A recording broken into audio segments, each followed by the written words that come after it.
We have Victor's endorsement questionnaire. We just haven't scored it at the executive committee yet. According to our procedure, we do that first, and then we bring it to the body, so you can expect to see that at the body this upcoming week. We will score that Monday night. I don't think we had it in time on Monday, so that's why. Ladies and gentlemen, Victor Odlivak, candidate for EWEB at-large seat. I want to thank you. I've never used a microphone. I want to thank you, like that. I want to thank you all for being here, for coming out on this morning. And I am running for EWEB Commissioner at-large, basically to stop the smart meter AMI madness. It is a really bad idea. It wastes a lot of money, even without considering anything else, without considering the radiation, the hackability, the privacy of your data. All we need to do is follow the example of Springfield. Now, the Springfield Utility Board, 2013, when AMI came on really strong, they said, hey, we're not going to touch this. 5 years later, I had a 45-minute conversation with Jeff Nelson, the general manager of the Springfield Utility Board, and he said, same thing, we're not going to touch it. I quoted it on my website. Then there's some other issues. You know that the EWEB is doing everything they can to sell that piece of land and put 125-room hotels on it right up there at the waterfront. We don't want them doing that. We want them to keep the waterfront property. We want them to pay equal for any kind of electricity generated by solar, wind, whatever. In Springfield, 5.42 cents, buy and sell. In Eugene, you buy it at 9 cents and they pay you 3 cents. So I think that's kind of cheating us as ratepayers, owners. Also, they're trying to sell their share in the Harvest and Foot wind farm. We say keep the Harvest and Foot wind farm. We say sell the Seneca biomass pollution plant. So that pretty much sums up everything that's on my platform. You'll see more details in the voter pamphlet. You can see more details on my website. But, you know, we just don't want to over-automate things. With AMI, it can be like a mouse click, and you can turn some people's power off. Can you imagine if you were at the ICU and there was a mouse click to shut off the lung machine, a mouse click to set off the heart machine, a mouse click to shut off the dialysis? You'd be outraged. Well, why isn't there equal outrageness when they try and do this with our house? Somebody mistypes a form or misreads, or the computer program drops one digit, and now all of a sudden it says you haven't paid your bill for 3 months, and then you get the automatic phone call, and your power is off.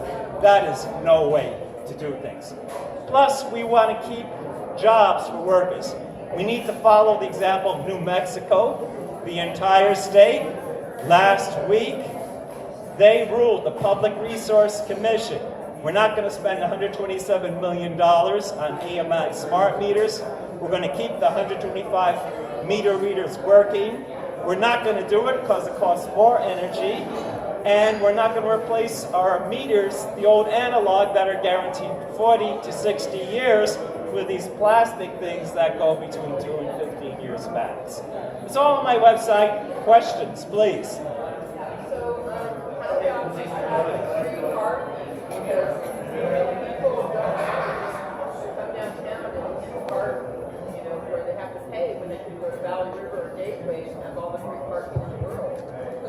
So free parking for EWEB customers, you mean? No, for the city.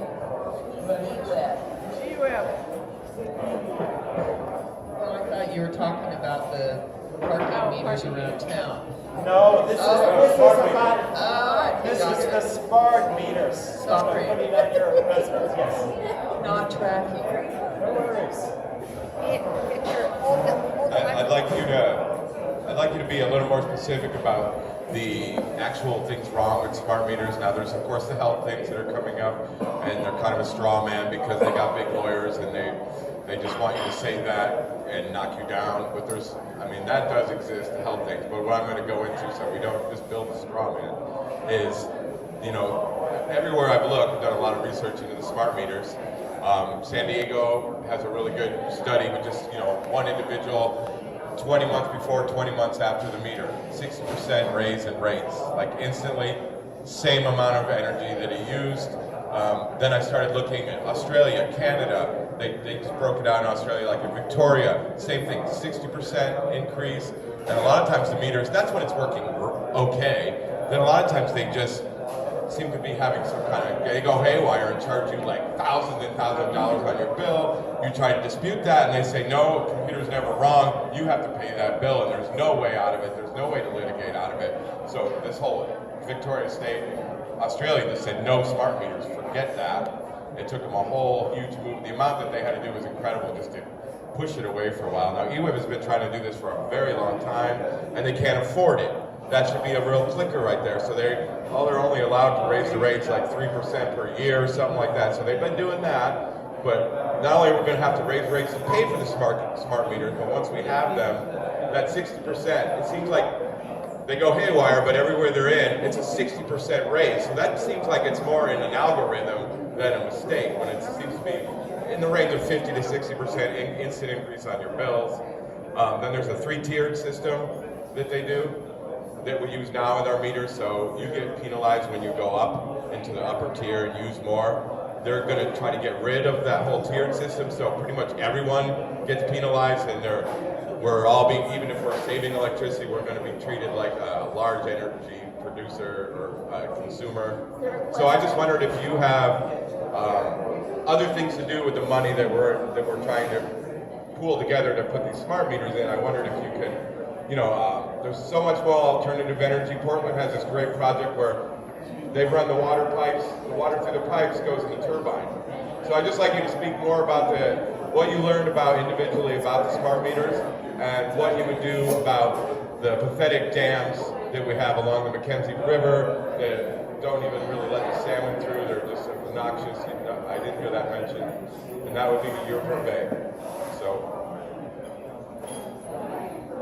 10 words or less. I had a lot to say. All right. So first off, in response to you, time of use billing is one of the action items on the voters' pamphlet.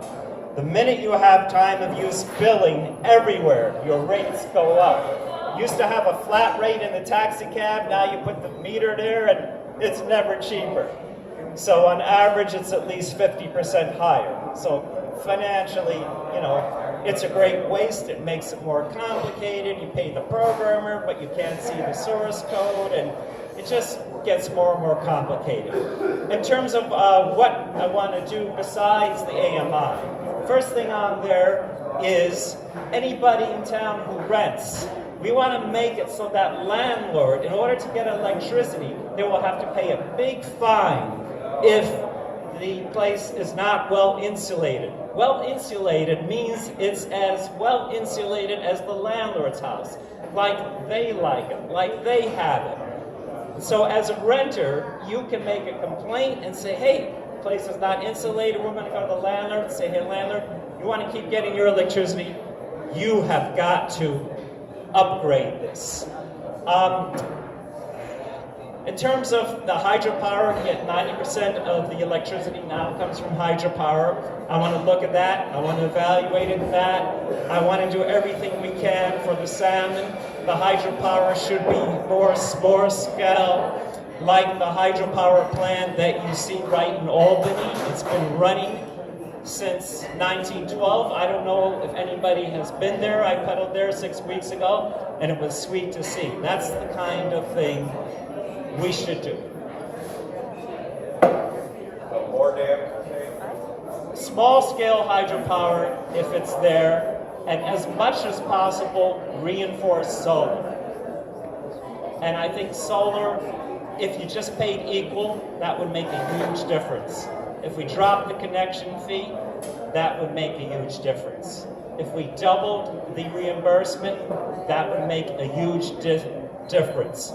About 6 months ago, a bunch of people working in energy conservation at EWEB, they were fired. The guy who came, his name is Eli, he checked that my Douglas was installed properly last year. I ran into him when I was gathering signatures to be on the ballot. He said, "Don't you recognize me? Remember, I approved your Douglas." They laid me off. I said, "What do you mean they laid me off?" "Yeah, they laid off half of the energy conservation staff."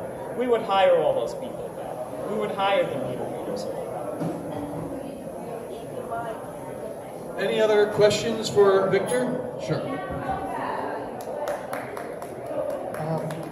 About 2 years ago, I was living in a senior center, and we invited EWEB out to talk about conservation, maybe doing solar panels on our facility and that kind of thing. What the EWEB employee told us was, "Don't worry about it. We have plenty of energy, go ahead and use it." And we talked a little bit about the hydro and all. I asked him, "Well, if we don't use it, can't you just sell it to somebody else?" And he waffled around a lot. So if you get on that board, I hope you will champion conservation instead of using as much power as you want. That is absolutely my intention. My intention is to match Germany. It is currently at 26% renewable energy. Eugene can do at least that. Susan? Although I know you, I don't know the answer to this question. What is your background that qualifies you to be an EWEB Commissioner? Yes, very good question. I was a high school physics teacher for the first 2 years in the working world, junior high school math, general science, and this is the best application of, my physics high school teaching and junior high school. Basically, you have to follow the joules. You have to know what joule is. A lot of people in this room probably don't know it, but it's a unit of energy, and we have to follow those units of energy as they come from the sun and where they go, where they're distributed. If you look on my website, you'll see very good physics lessons with diagrams. You'll see a diagram about how the high power lines energy is transmitted currently. Currently it's done using AC, high voltage alternative current, but actually high voltage DC direct current is twice as efficient.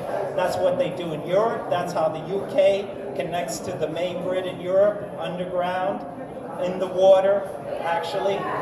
So these are the kinds of things I want to see us looking at. I mean, I just want to follow the energy everywhere it is. I want to talk to all the engineers. I want to know, well, they say it's real cheap, but how much energy, how much does it cost to build those transformers, step up, step down, step it up to 345 kilowatts, 345,000 volts, then take it back down. So yeah, I want to just really, really follow it, and I want to follow the water too. My last name is Odlivak, and in Slavic, that means from the water. And what is your webpage? My webpage is, it might not be big enough for you to see it, but it's converttolinux.com. We'll put that on the Facebook page right now, Suzanne. One other question, Victor. Yes. Yes, can you hear me? No. You can't hear me? Like this. Like this? Like this? Yeah, there you go. Victor, can you talk about the dangers of smart meters for our health? What the risk is? Okay, sorry. Yes, the dangers of smart meters are the same as the danger of cell phones, of wireless. In Germany, again, they voted last year that in the schools, You cannot get the wireless until the person is in the university after the age of 19. 19 and under, it has to be the Ethernet cable plug-in. If you've got an electromagnetic field, a strong electromagnetic field, it's going to affect you. The government realized this is dangerous because the smart meter radiation is the same thing when you go to the airport and you're screened like that. It's microwave. It's between 900 megahertz and 3 gigahertz, same as the wireless. And what do they say? They say pregnant mothers and children 10 and under cannot go in. So they know it's not good for you. I also, as a side note, well, I won't discuss that. That's a personal thing. But you can ask me about the question in person afterwards. Thank you. Victor, we're welcome to have you back. We only had like around 5 minutes allotted for you, but it sounds like a lot of people have more questions. So if you want to arrange another session or you come and talk more in depth about EWEB and the environmental impacts, we'd love to have you. I can come back a week from today. That'd be good. You know, next week we have a presentation on the teacher strikes. We could still try to allot like 5 minutes for you to address more questions, but that's the main focus. I could come back on the morning of April 28th, Saturday, April 28th. Will that work? Saturday, April 28th, we can have you return for a larger format to talk about environment. I will be back Saturday, April 28th, 11 a.m. And the day before, which is Friday, April 27th, from 7 p.m. to 8:30 p.m. There will be an open house. Come meet me at the Garden Club at 1645 High Street. Thank you very much. Thanks, Victor.